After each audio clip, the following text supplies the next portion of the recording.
بسم الله الرحمن الرحیم. مولا علی فرمان دی څه تصفیة العمل اشد من العمل. اخلاص په متعلق څو خبرې کوم.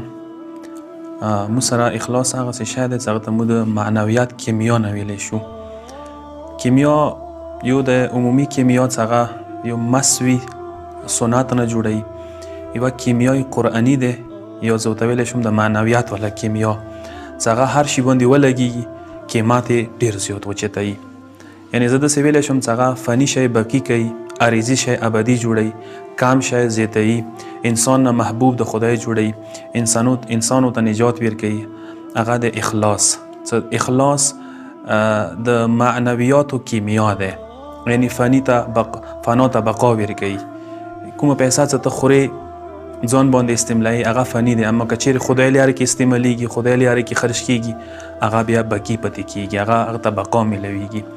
پیغمبر اکرم کور ته راشي، یوه پسه یې نظر کړی وي، خونې کې پوښتنه وکړي څه وشول، او ته وایي یا رسول الله 3 سې لاړو، یوه حصه پاتې شوه. پیغمبر ورته داسې مه یې 3 سې پاتې شو، یوه حصه چې خونې کې دی خپله یې خورو هغه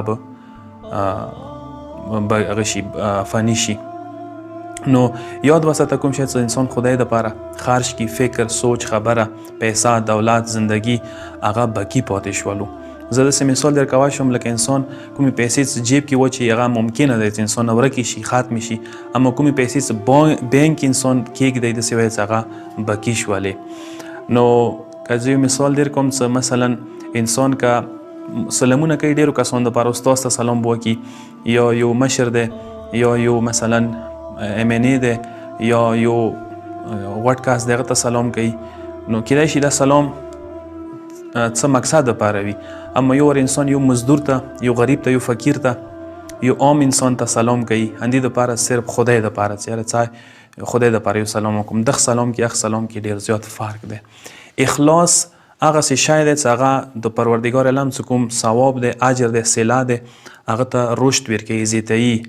پروردګار عالم ځکه کوي چې یوربي صدقات، یعنې که چیرې خدای لري کې تاسو شی ورکوي هغه زیاتیږي، خو هلې څه کله اخلاص سره وي.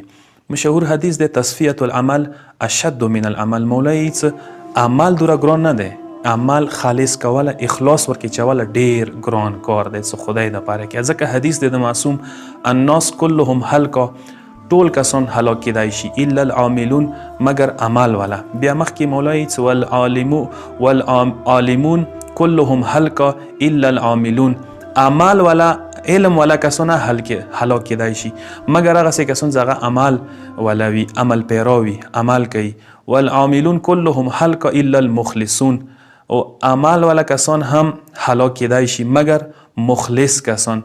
والمخلصون یا والمخلصون علی خطر عظیم، اما مخلص کسان انتهایی خطرې سره روبرو دي چې اخلاص بقي پاتې شي. پروردګار عالم د مو تاسو ته د معنویات والا کیمیا نصیب وګرځوي چې کوم یو کار کې، کوم یو فعل کې، کوم یو عمل کې، کوم یو عبادت کې، زندګۍ کې اخلاص راغللو، هغه بیا درجه مقام ډېر اوچتېږي. والسلام علیکم ورحمت الله وبرکاته.